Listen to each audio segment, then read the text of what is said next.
Magandang araw po sa inyong lahat.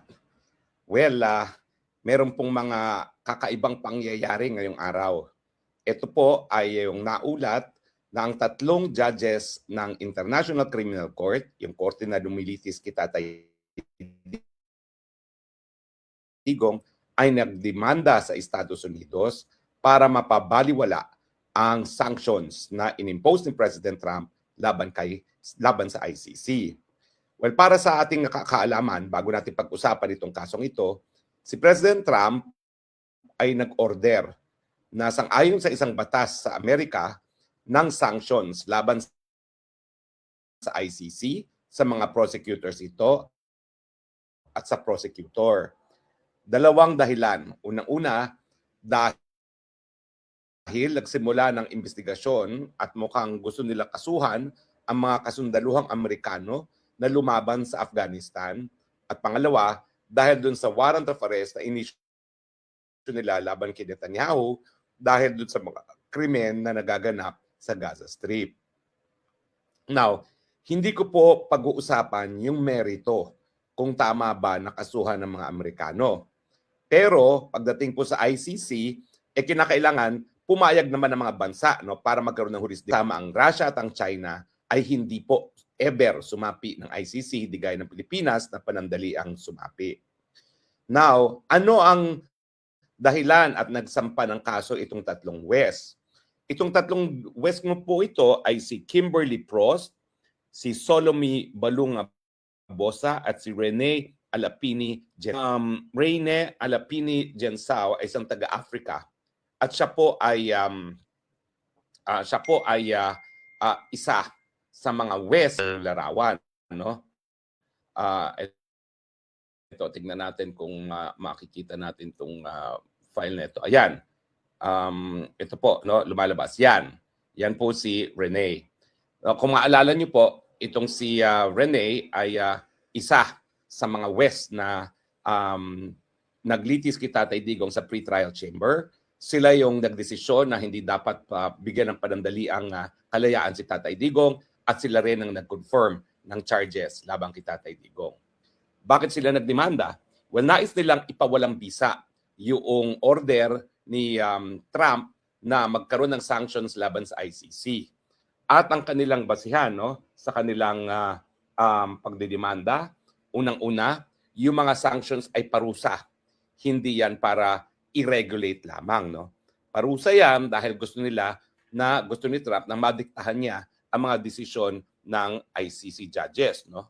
Pangalawa, sinasabi nila na yung batas na ginagamit ni Trump para mag-impose ng sanctions ay hindi legal na basihan para magkaroon ng ganitong sanctions na inimpose si Tatay Digong, ni Tatay Trump laban sa ICC. At ito ay paghihimasok doon sa gawain ng mga huwes na di umano ay para magbigay nga ng katarungan. At ito po ay paglabag doon sa pagiging independyente ng mga huwes. Now, hindi ko rin po i-discuss yung merito ng kanilang kaso. Kaso nila yan, bahala sila. Pero nais kong ipaliwanag sa inyo, ano ang epekto nitong kasong ito sa kaso ni Tatay Digong? Well, unang-una, dahil ang mga West mismo nagdemanda at nagsasabi na yung sanctions ay isang pamamaraan para madiktahan ng korte.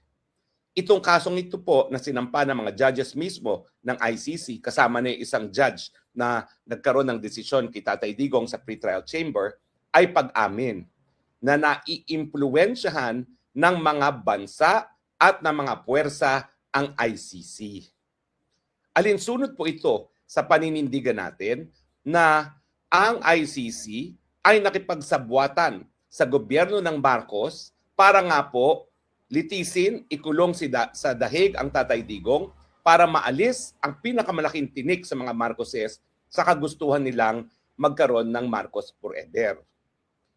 Ang mga mahistrado po, kapag tayo po ay nagsasalilo, isang babae na hawak ang isang palatimbangan, ang isang sword at naka-blindfold, nakatakip ang mga mata, walang pinapanigan, independyente. nagbibigay katarungan sang-ayon sa batas. Pero ngayon po, inaamin ng mga WES na ang mga hukom ng ICC, gaya rin ng mga hukom dito sa Pilipinas at sa kahit ano pang parte ng daigdig, ay naiimpluwensyahan. Hindi lang po ng kapangyarihan, posible rin po ng pera.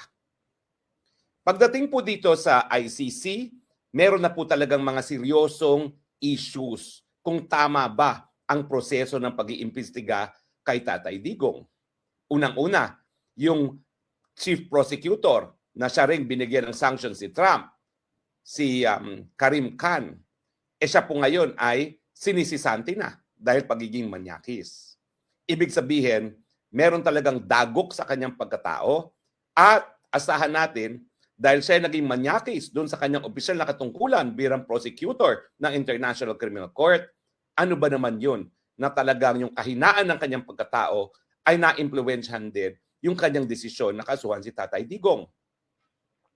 Naroriyan po yung sinasabi ng Marines 18+4 na talagang sila po ang nagpresenta ng mga testigo sa mga ICC investigator taliwas sa polisiya ng ICC na ang mga prosecutors dapat hindi lang humahanap ng ebidensya na magpapatunay ng pagkakasala, kundi maghahanap din ng ebidensya na magpapatunay ng walang pagkakasala ng akusado.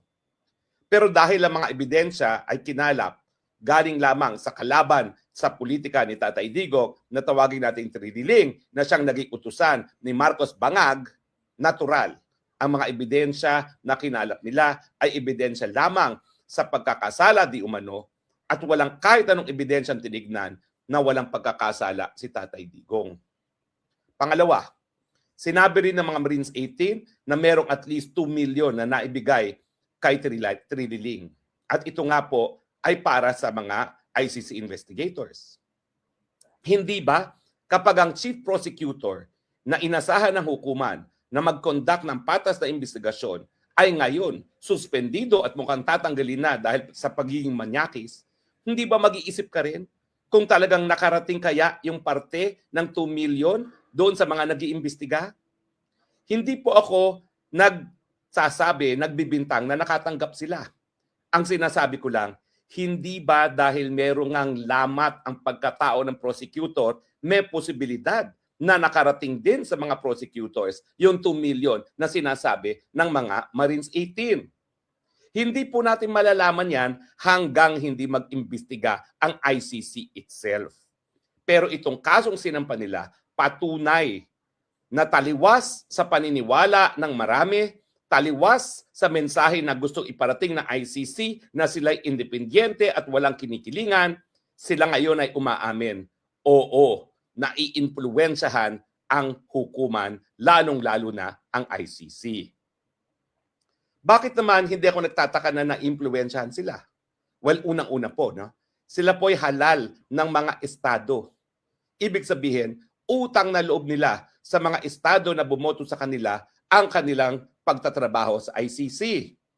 Karamihan naman po dyan, galing sa mga bansa galing sa Africa at mga developing countries ng Latin America dahil itong mga bansang ito ay ginawang requirement ng mga kanilang European colonizers na maging miyembro ng ICC. So natural, dahil sila ay mga taga-third world countries na ang kinikita nila ngayon ay napakalaki dahil nasa dolyares o euros na ngayon ang kita nila, magkakaroon sila ng utang na loob sa mga bansa na humalal sa kanila. Hindi ba tatanaw sila ng utang na loob? At dahil ang mga Europeans ay dahil gusto nilang sampulan si Tatay Digong, dahil si Tatay Digong ay unang-una pa lang na ginawa niya nang siya ay bago sa posisyon, ay minura ang mga European diplomats. Hindi ba posible, hindi ko sinasabi na ito'y katotohanan, posible na talaga naman dikta ng mga makapangyarihang European colonizers ang pakikipagsabwatan sa Marcos regime para mawala ang Duterte bilang tinik sa mga Marcoses. Ang sinasabi ko lang, itong kasong ito, pag-amin na ang katarungan sa ICC ay hindi binibigay ng isang babae na merong taklob ang mga mata. Merong mga nakaka-impluwensya at ngayon pumapalag sila dahil ayaw nila yung nag-iimpluwensya ngayon sa ICC. Pumayag sila ng mga Europeans ang nag-impluwensya, siguro, pero ngayon tinututulan nila ang impluwensya ng Amerika. Pero hindi ko rin inisirat ng tabi yung posibilidad na pati mga Amerikano kasabwat dun sa desisyon na tanggalin na si Tatay Digong sa Pilipinas. Dahil nga dun sa interes ng Amerika na dapat magamit nila ang Pilipinas bilang ang Singapore warship. Kaya nga, para matanggal na ang mga Duterte, pinakulong na si Tatay Digong.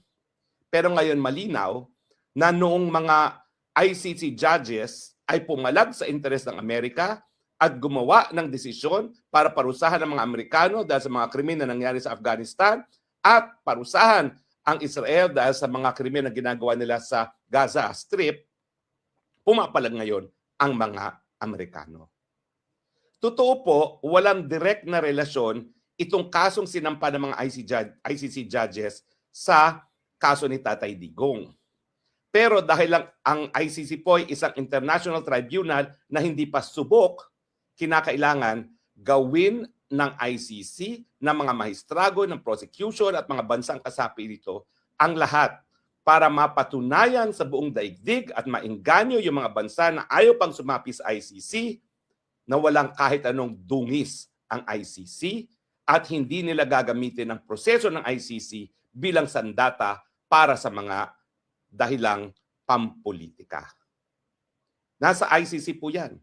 Dahil sa ngayon po, ngayong kinakalaban na siya at talagang ninanais na ng Amerika, ng Russia, at sa tingin ko pati China na tuluyan na siyang mabuwag, mas importante ngayon na mapaniwala ng ICC ang buong daigdig na sila ay patas, walang kinikilingan, at para makamit yung ganyang kagustuhan, kinakailangan ma-dismiss ang kaso laban kay Tatay Digong dahil sa totoo lang po, wala na po talagang jurisdiksyon ang ICC kay Tatay Digong dahil natulog sa kangkungan, sa pansitan, ang prosecutor, nag-antay sa pangalawang taon na tayo nagbitiw na bago humingi ng abiso para magsimula ng preliminary investigation. Pero samantala, yung pagpipilit nila na ipatuloy ang kaso laban kay Tatay Digong, yan po ay dahilan at itaganin nyo to sa bato para mas marami pang bansa ang bumitiw.